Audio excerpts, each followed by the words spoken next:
Trafalgar Square is a public space and tourist attraction in central London, built around the area formerly known as Charing Cross. It is situated in the City of Westminster. At its centre is Nelson's Column, which is guarded by 4 lion statues at its base. There are a number of commemorative statues and sculptures in the square, while one plinth, left empty since it was built in 1840, the Fourth Plinth, has been host to contemporary art since 1999. The square is also used for political demonstrations and community gatherings, such as the celebration of New Year's Eve. The name commemorates the Battle of Trafalgar, a British naval victory of the Napoleonic Wars over France and Spain which took place on October 21, 1805 off the coast of Cape Trafalgar in Los Canos de Meca, a town in the municipality of Vejer de la Frontera, Cadiz, Spain. The original name was to have been King William IV Square, but George Ledwell Taylor suggested the name Trafalgar Square. In the 1820s George IV engaged the architect John Nash to redevelop the area. Nash cleared the square as part of his Charing Cross improvement scheme. The present architecture of the square is due to Sir Charles Barry and was completed in 1845. Trafalgar Square is owned by the Queen in right of the Crown and managed by the Greater London Authority, while Westminster City Council owns the roads around the square, including the pedestrianised area of the North Terrace. It forms part of the North Bank Business Improvement District. Layout. The square consists of a large central area with roadways on 3 sides and a terrace to the north, in front of the National Gallery. The roads around the square form part of the A4 road. The square was formerly surrounded by a one-way traffic system, but works completed in 2003 reduced the width of the roads and closed the northern side to traffic. Nelson's Column is in the centre of the square, flanked by fountains designed by Sir Edwin Lutyens in 1937-39 as replacements for 2 earlier fountains of Peterhead granite and guarded by 4 monumental bronze lions sculpted by Sir Edwin Landseer. The lions were cast in bronze melted down from the cannons aboard French and Spanish ships that had taken part in the battle. The column is topped by a statue of Horatio Nelson, the Vice Admiral who commanded the British fleet at Trafalgar. On the north side of the square is the National Gallery and to its east St. Martin in the Fields Church. The square adjoins the Mall entered through Admiralty Arch to the southwest. To the south is Whitehall, to the east the Strand and South Africa House, to the north Charing Cross Road and on the west side Canada House. History. From the time of Edward I to the early 19th century, most of the area now occupied by Trafalgar Square was the site of the King's Mews, which stretched north from the position of the original Charing Cross, where the Strand from the city met Whitehall, coming north from Westminster. Clearance and development. From 1732, the King's Mews were divided into the Great Mews and the smaller Green Mews to the north by the Crown Stables, a large block, built to the designs of William Kent. Its site is now occupied by a National Gallery. The Royal Mews were transferred to Pimlico in the 1820s, and the stable block used as a menagerie, and for the storage of public records, until its demolition in 1835. In 1826 the Commissioners of H.M. Woods, Forests and Land Revenues instructed John Nash to draw up plans for clearing a large area south of Kenti unregistered trademark S stable block, and as far east as St. Martina unregistered trademark S Lane. His plans left open the whole area of what was to become Trafalgar Square, except for a block in the centre, which he reserved for a new building for the Royal Academy. They also involved the demolition and redevelopment of an area of buildings between St. Martina unregistered trademark S Lane and the Strand, and the construction of a road across the churchyard of St. Martin in the Fields. The Charing Cross Act was passed in 1826 and clearance of the ground started soon after. After the initial clearance, development of the square progressed slowly. The National Gallery was built on the north side in 1832-38 to a design by William Wilkins, and in 1837 the Treasury approved Wilkins' unregistered trademark plan for the laying out of the square itself, but it was not put into effect. In April 1840, Wilkins having died in the meantime, new plans by Charles Barry were accepted, and construction started within weeks. For Barry, as for Wilkins, A major consideration was increasing the visual impact of the National Gallery, which had been widely criticized for its lack of grandeur. He dealt with the complex sloping site by excavating the main area of the square down to the level of the footway between Cockspur Street and the Strand, and constructing a 15-foot-high balustrade terrace with a roadway on the north side, with steps at each end leading down to the main level. Wilkins had proposed a similar solution, but with a central flight of steps. Plinths were provided for sculpture and pedestals for lighting. All the stonework was of Aberdeen granite. The estimated budget, excluding paving and sculptures, was £11,000. The earth removed was used to level Green Park. The next year it was decided that 2 fountains should be included in the layout. The square was originally paved with tar macadam. This was replaced with stone in the 1920s. Nelson's Column. Nelson's Column had been planned independently of Vejer unregistered trademark S work. In 1838 a Nelson Memorial Committee had approached the government, proposing that a monument to the victor of Trafalgar, funded by public subscription, should be erected in the square, and the government has provisionally agreed. A competition was held, the winning design, by the architect William Railton, being for a Corinthian column topped by a statue of Nelson, with an overall height of more than 200 feet, guarded by 4 sculpted lions. The design was approved, with the proviso that the overall height should be reduced to 170 feet, and construction began in 1840. The main construction of the column was completed, and the statue raised in November 1843.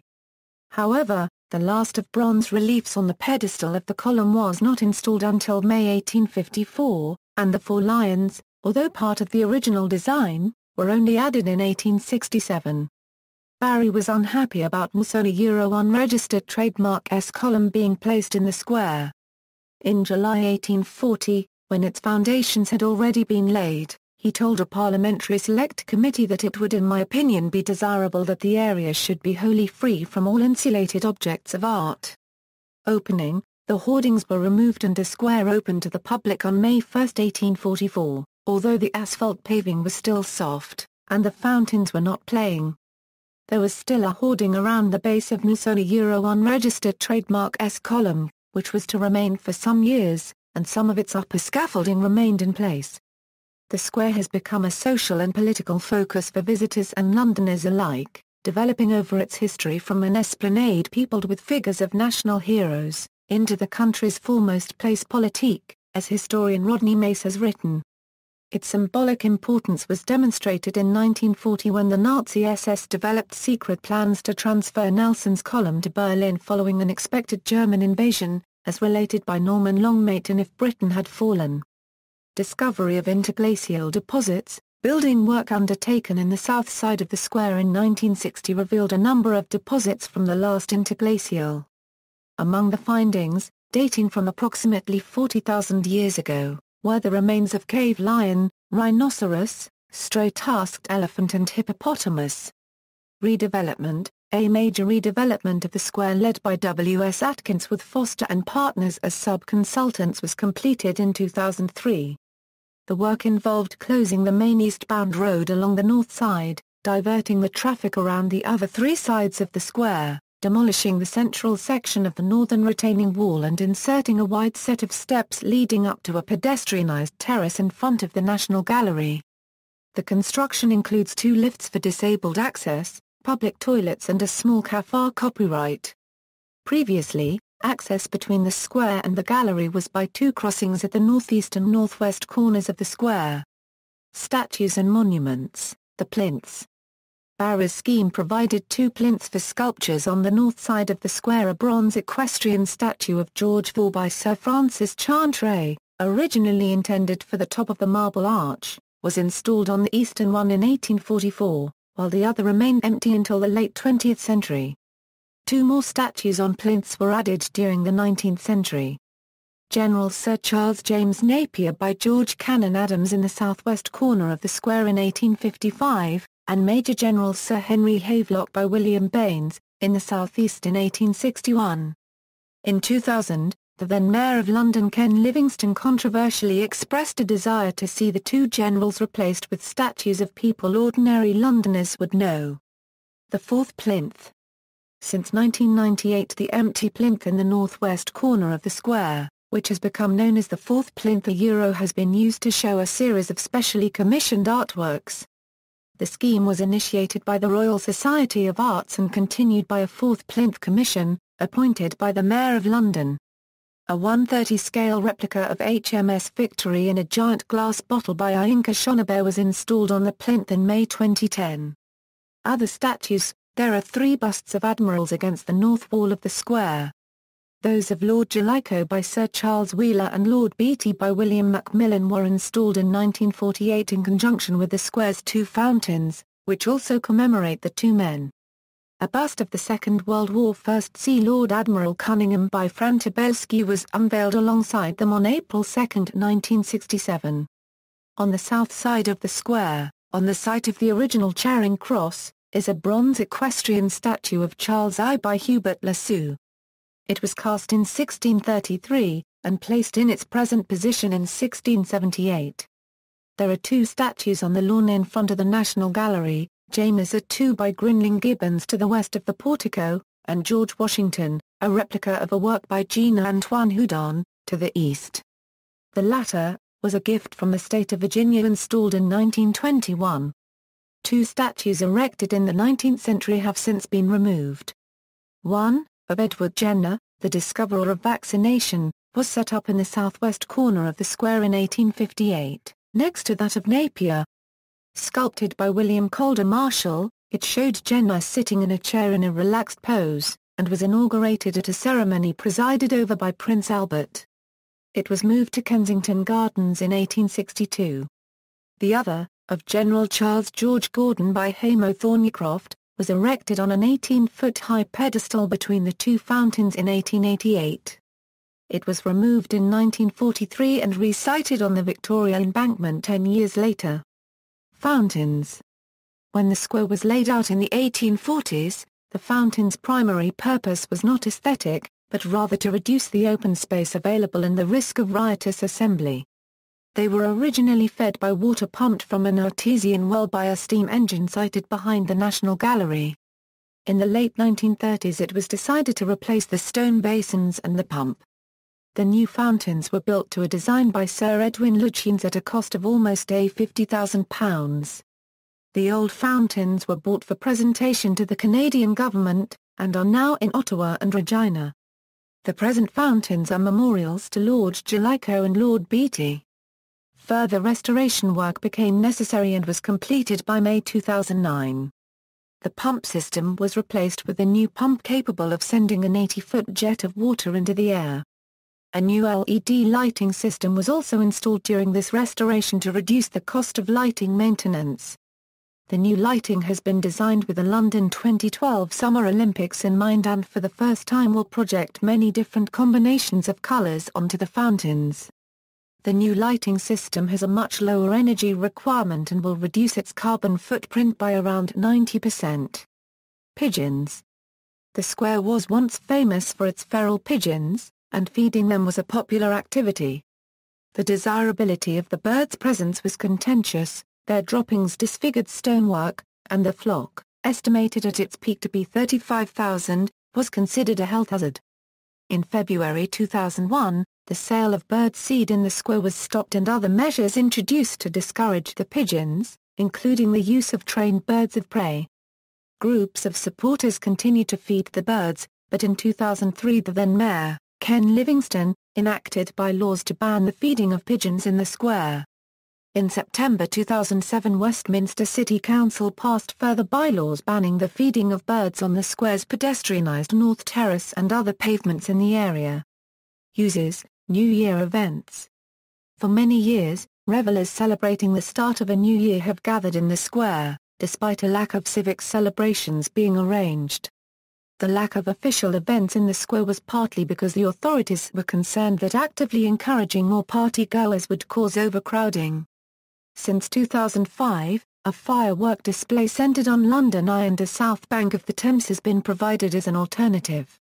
VE Day celebrations, Victory in Europe Day was May 8, 1945, the date when the Allies during the Second World War celebrated the defeat of Nazi Germany.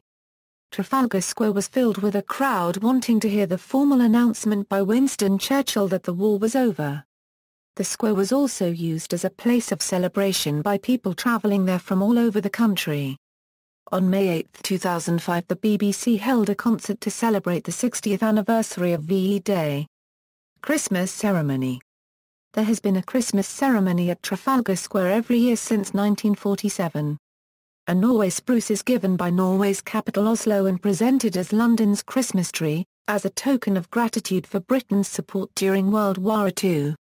As part of the tradition, the Lord Mayor of Westminster visits Oslo in the late autumn to take part in the felling of the tree, and the Mayor of Oslo then comes to London to light the tree at the Christmas ceremony. The lighting ceremony of a Christmas tree is another reason why Trafalgar Square is London's most famous square. Switching on the lights of a giant Christmas tree has been a historical part of Christmas season in London since 1947.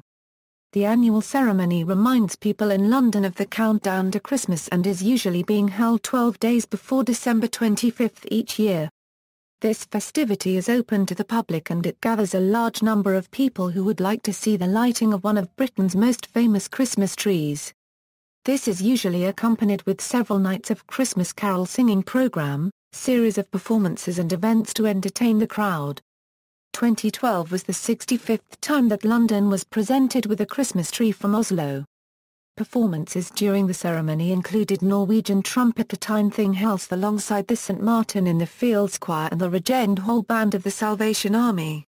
According to the Norwegian foresters, only the best tree is presented from their forest for the people of London. Fondly described by the woodsmen who care for it as the queen of the forest, it can reach up to 80 feet in height and is between 50 and 100 years old.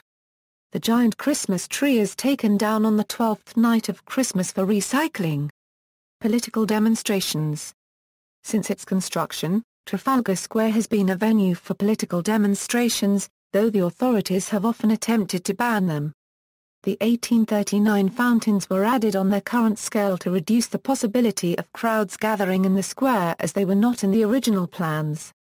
By March of the year Nelson's column opened, the authorities had started banning Chartist meetings in the square. A general ban on political rallies remained in effect until the 1880s, when the emerging Labour movement, particularly the Social Democratic Federation, began holding protests there. On Black Monday, protesters rallied against unemployment. This led to a riot in Pall Mall. A larger riot occurred in the square on November 13, 1887. One of the first significant demonstrations of the modern era was held in the square on September 19, 1961 by the Committee of 100, which included the philosopher Bertrand Russell. The protesters rallied for peace and against war on nuclear weapons. Throughout the 1980s, a continuous anti-apartheid protest was held outside South Africa House. More recently, the square has hosted the poll tax riots and anti-war demonstrations opposing the Afghanistan War and the Iraq War. The square was also seen to a large vigil held shortly after the terrorist bombings in London on Thursday 7 July 2005. In December 2009, participants from the Camp for Climate Action occupied the square for the 2 weeks in which the UN Conference on Climate Change took place in Copenhagen. It was billed as a UK base for direct action on climate change during the conference, and saw various actions and protests stem from the occupation. On March 26, 2011, the square was occupied by protesters using the square to protest against the UK budget and its proposed budget cuts. During the night, however, the situation turned violent as the escalation by riot police and protesters damaged portions of the square. Sports events. On June 21, 2002, 12,000 people gathered in the square to watch the England national football team's World Cup quarter-final against Brazil on giant video screens which had been erected specially for the occasion. In the early 21st century, Trafalgar Square has become the location to the climax for sporting victory parades. It was used by the England national rugby union team on December 9, 2003 to celebrate their victory in the 2003 Rugby World Cup. and then on September 13, 2005 for the England national cricket team's victory in the Ashes. On July 6, 2005 Trafalgar Square was a gathering place for the announcement on London's bid to host the 2012 Summer Olympics. Located also on Trafalgar Square is its official countdown clock unveiled on March 14, 2011. In 2007, it hosted the opening ceremonies of the Tour de France. Other uses. As an archetypal London location, Trafalgar Square featured prominently in film and television productions during the swinging London era of the late 1960s, including The Avengers, Casino Royale, Doctor Who, The Ipcress File and Man in a Suitcase. It was also used as a filming location for several sketches and a cartoon backdrop in the BBC comedy series Monty Python's Flying Circus. In May 2007, the square was grassed over with 2,000 square metres of turf for 2 days as part of a campaign by London authorities to promote green spaces in the city. Every year on the anniversary of the Battle of Trafalgar, the Sea Cadet Corps holds a parade in honour of Admiral Lord Nelson and the British victory over the combined fleets of Spain and France at Trafalgar. The areas of the Sea Cadet Corps are represented by 724 cadet platoons. The National Sea Cadet Band also parades, as does a Guard and Colour Party. On July 7, 2011, due to building works in Leicester Square, the world premiere of the final film in the Harry Potter series, Harry Potter and the Deathly Hallows, Part 2, was held in Trafalgar Square, with a 3/4-mile red carpet linking the two squares. Fans camped in Trafalgar Square for up to 3 days before the premiere. It was the first premiere ever to be held in Trafalgar Square. Since 2006 there have been annual celebrations of Canada Day, initiated by the Canadian community in the United Kingdom, endorsed by the Canadian High Commission, sponsored by Canadian companies, and organised by a private promotions company. The event features Canadian performers, Canadian food kiosks and a street hockey tournament, among other activities. Access. Nearest London Underground stations, Charing Cross Northern and Bakerloo Line Euro has an exit in the square. The two lines originally had separate stations, of which the Bakerloo Line 1 was called Trafalgar Square. They were linked and renamed in 1979 as part of the construction of the Jubilee Line, which was later rerouted to Westminster Tube Station in late 1999. Embankment District, Circle, Northern and Bakerloo Lines. Leicester Square Northern and Piccadilly Lines, bus routes running through Trafalgar Square, 6, 9, 11, 12, 13, 15, 23, 24, 29, 53, 87, 88, 91, 139, 159, 176, 453. Other Trafalgar Squares. A Trafalgar Square in Stepney is recorded in Lockie's Topography of London, published in 1810. National Heroes Square in Bridgetown, Barbados, was originally named Trafalgar Square in 1813, before its better-known British namesake. It too had a statue of Admiral Horatio Nelson. Its name was changed on April 28, 1999. Trafalgar Square in Scarborough, North Yorkshire gives its name to the Trafalgar Square end at the town's North Marine Road cricket ground. There is a small yard in the Derbyshire town of Long Eaton named Trafalgar Square. It resembles little more than a gravelled access track between terraces. There is also a Trafalgar Square in Barre, Massachusetts. The suburb of Waterloo in the city of Lower Hutt, New Zealand, features a Trafalgar Square opposite the Waterloo Interchange railway station, a major metropolitan hub. See also, Canada House, Parliament Square, South Africa House, Notes. Further reading, articles, Fourth Plinth, Location, City of Westminster, blitzandblight.com, February 12, 2007, retrieved February 12, 2008 A.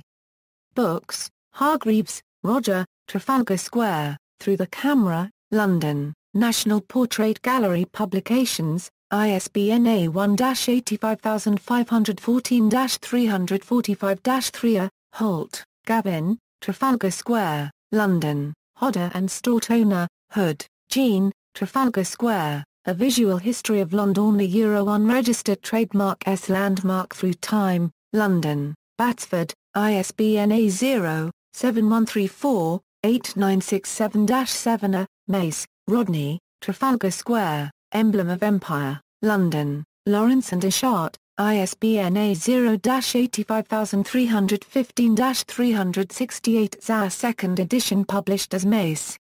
Rodney, Trafalgar Square, Emblem of Empire, London, Lawrence and Ishart, ISBN A1-905007-11-6. External links, General, official website of Trafalgar Square on the Mayor of London's website, Trafalgar Square FLICKR photo pool, Trafalgar Square webcam from comvista.com, London Landscape TV episode about Trafalgar Square, Fourth Plinth Project, Sir Keith Park Memorial Campaign. A Euro proposal to erect a statue in honour of the Battle of Britain war hero Air Chief Marshal Sir Keith Park.